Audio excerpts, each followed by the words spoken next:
Hallo und herzlich willkommen auf Veras Blockflöten- und Nicht-Gesangskanal. Spätestens nach diesem Video wisst ihr, warum es für meine Mitmenschen besser ist, wenn ich Blockflöte spiele, statt zu singen. Ich weiß es ja, ich weiß es ja, ich weiß es ja, du hast ja immer recht. Ich weiß es ja, du hast ja immer recht.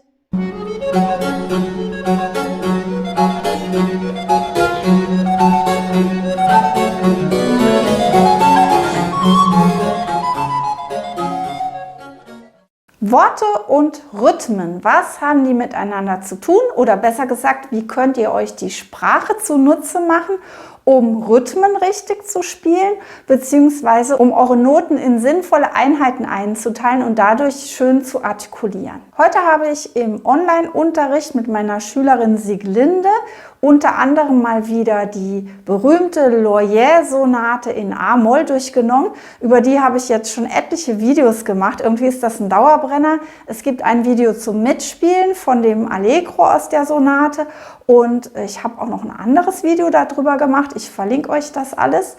Auf jeden Fall der zweite Satz aus der Sonate in A-Moll von Loyer, dieses Allegro, das hat meine Schülerin gespielt heute und da haben wir gesprochen über die Einteilung der Sechzehntelnoten, der ganzen Latte von Sechzehntelnoten, wie sie da im ersten Teil des Allegro vorkommen.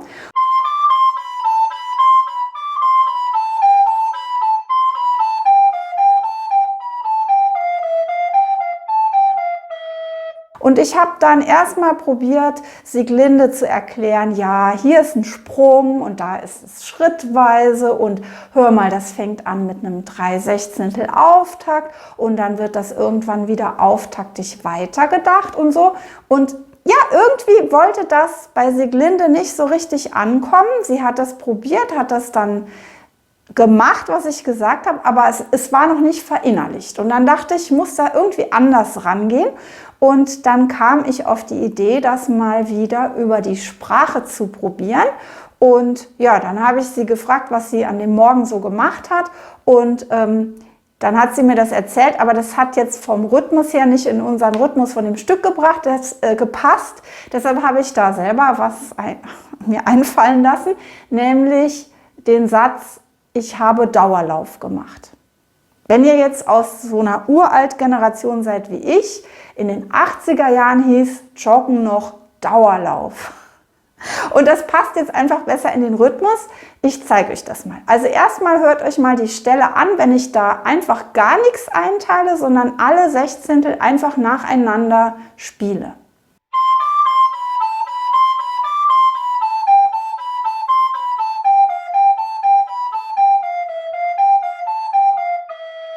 Und jetzt hört euch mal an, wie es ist, wenn ich die Sechzehntel immer noch alle nacheinander spiele, aber klitzekleine Zäsuren reinmache, sodass kleine Einheiten entstehen innerhalb der ganzen Reihe von Sechzehnteln.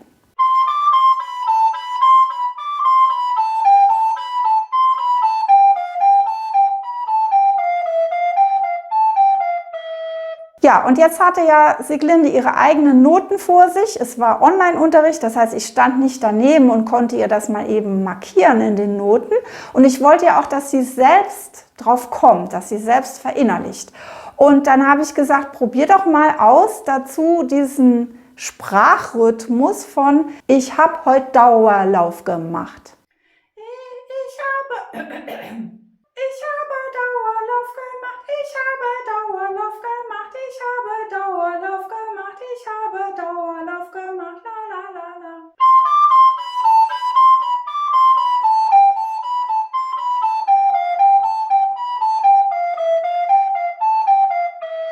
Natürlich muss man erstmal wissen, bis wo könnte denn eine Einheit gehen. Also ich gebe zu, da kann man nicht so drauf kommen, wenn man das noch nie gemacht hat. Aber mal als Tipp, es fängt ja mit 3/16 an.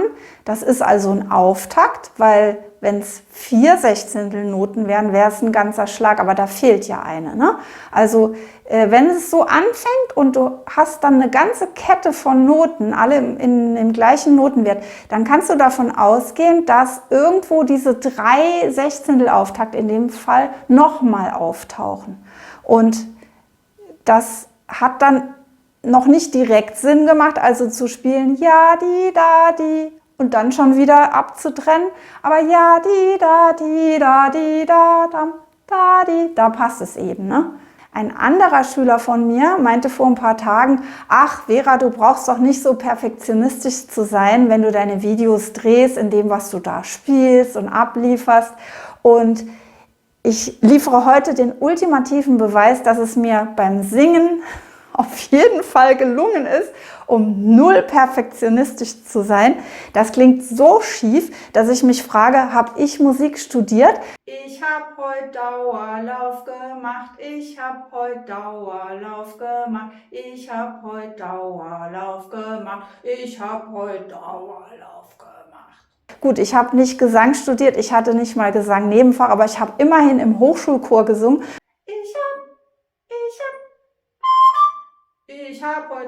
Ich hab heute Dauerlauf gemacht, ich habe heute Dauerlauf gemacht, ich habe heute Dauerlauf gemacht. Ja, als Sieglinde das so ausprobiert hat mit dem Dauerlauf, da war das direkt Bingo. Sie hat direkt es hinbekommen und sie hat ganz leicht diese Passage so eingeteilt spielen können. Und in dem Allegro kommen später noch vergleichbare Passagen vor, auch im zweiten Teil. Und das war dann ein Klacks. Also so kann euch der Sprachrhythmus helfen. Ihr müsst selber kreativ werden und mal überlegen, nehmt euch mal die ersten paar Noten von der Passage, wo ihr denkt, die gehören so ungefähr zusammen. Das müsst ihr dann irgendwie austüfteln und dann versucht mal einen Text dazu auszudenken. Das ist einfacher, als ihr denkt. Und ihr hört ja an meinem guten Beispiel, mit dem ich vorangehe, dass man unheimlich schief singen darf. Das ist also egal. Und wenn es gar nicht geht mit Singen, dann könnt ihr den Rhythmus der Sprache ja auch einfach sprechen, aber dann halt wirklich im Rhythmus. Nicht so nur so dahingesagt, ne, sondern im richtigen Rhythmus. Ich habe noch 3 andere Beispiele für euch. Und zwar, das nächste Beispiel ist von Georg Philipp Telemann aus der Sonate in F-Dur, aus dem Getreuen Musikmeister und daraus der 3. Satz Allegro.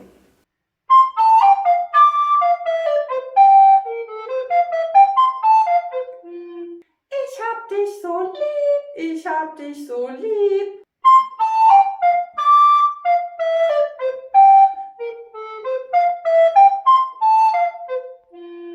Ich hab dich so lieb, ich hab dich so lieb, ich hab dich so lieb, ja, das kennt man ja nie. Es ist ja so düster, ich hab so Angst, es ist ja so düster, ich hab so Angst.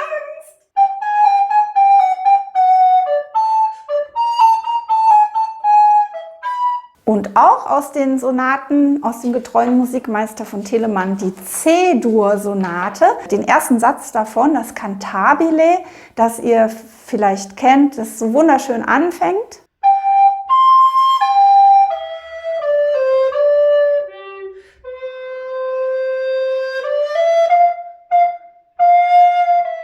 Aber nach diesem schönen gesanglichen Cantabile Beginn, dann kommen plötzlich so ganz wilde Rhythmen mit Sechzehntel und 32. Und da sind viele am Rätseln, wie muss ich denn da überhaupt den Rhythmus spielen und was gehört denn da zu was? Und da habe ich mir auch was für euch ausgedacht. So ein schöner Tag, so ein schöner Tag, so ein schöner Tag, der geht ja niemals vorbei.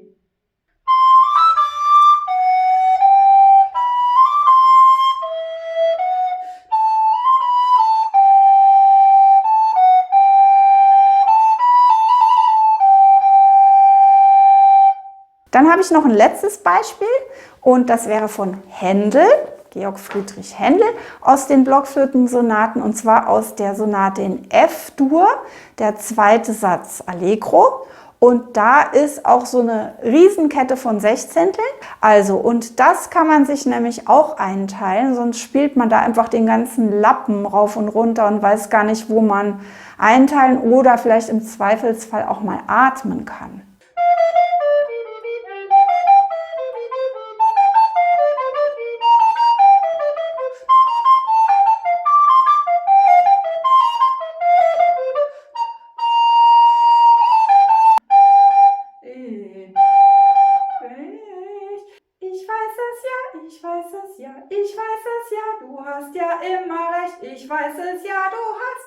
immer recht.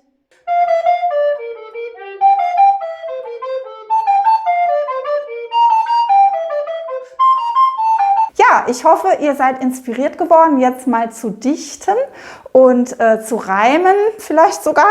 Und ja, lasst eurer Fantasie freien Lauf. Ich bin gespannt, was eure Kommentare dazu sein werden. Und wenn euch das Video gefallen hat, dann gebt mir gerne einen Daumen hoch und klickt auf das kleine Glöckchen, wenn ihr abonniert, damit ihr auch Bescheid bekommt, wenn es ein neues Video gibt. Ich bedanke mich fürs Zuhören und freue mich, wenn ihr nächstes Mal wieder dabei seid. Bis dahin, tschüss!